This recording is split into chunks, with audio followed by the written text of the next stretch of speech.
What is up, everybody? Welcome to a short, quick video.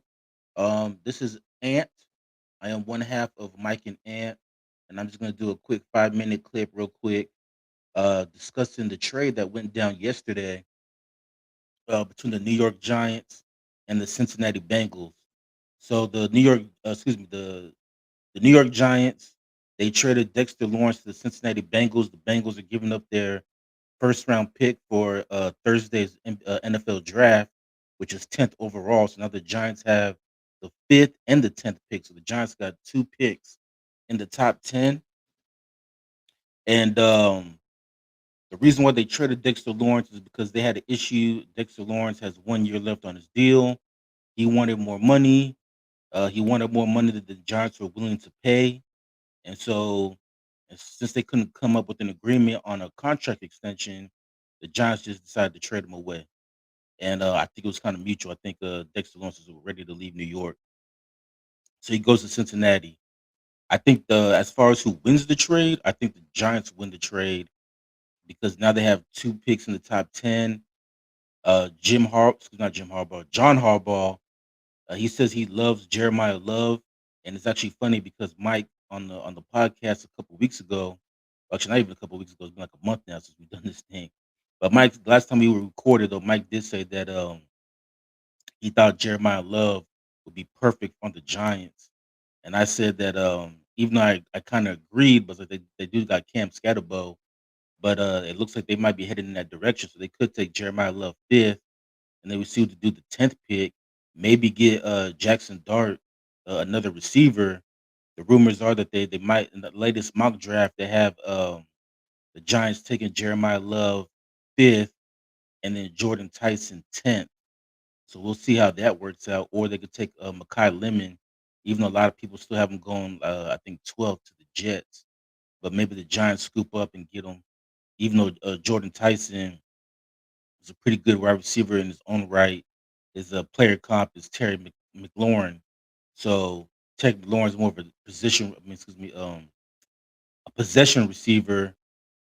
Doesn't have a lot of breakaway speed, but he could get you. You know, he could move the chains, and you add that with Malik Labors, who can take the top off the defense. So I think that might be an interesting combo.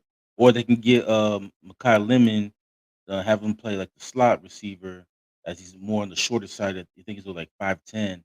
But either way, the Giants they have endless possibilities there with that 10th pick. As for Cincinnati, I think it's a good trade in the short term because it solidifies their defensive line. Cincinnati, one of their biggest problems is getting after the quarterback and stopping the run, and actually stopping the pass. I mean, their defense has been terrible. They improved slightly last year. They went from having the 32nd ranked defense in 2024, which was by far the worst defense in the NFL, and in 2025 they improved. They had the 31st ranked defense, so they had the second worst defense in the NFL, only behind the Dallas Cowboys. So I think in the short term it helps Cincinnati because Dexter Lawrence will solidify that defensive line. Uh, Dexter Lawrence, he's a D tackle who can not only stop the run but can also get after the quarterback. So I think in the short term it helps Cincinnati.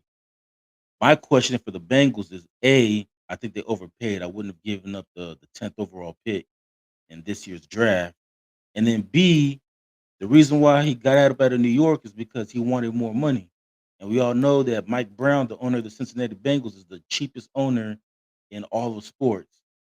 So at some point, they're gonna have to pay him.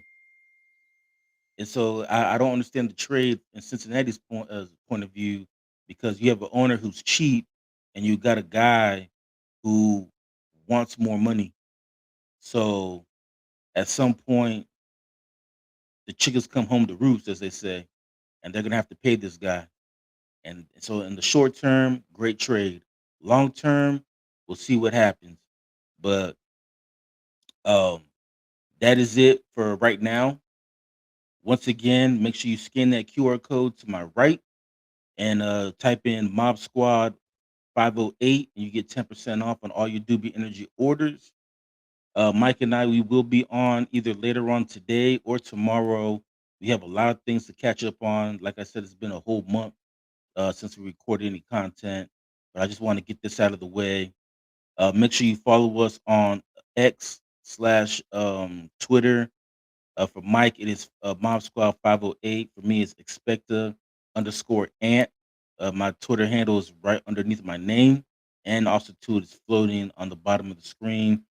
And we are alive and well. Both Mike and I are alive and well. Mike and Ant is still here, breathing. We got a lot of things to cover from the NFL draft that's coming up on Thursday, and then the NBA playoffs started this weekend. So we will discuss that as well. Give you our picks and predictions, at least for the first round, and preview both the Eastern and Western Conference. And then later on this week, Mike and I should have an NFL draft review. We'll probably review the first round, maybe on Friday, or maybe over the weekend. We'll just do the whole draft. We'll see. Mike and I will figure it out. But in the meantime, just look for more content.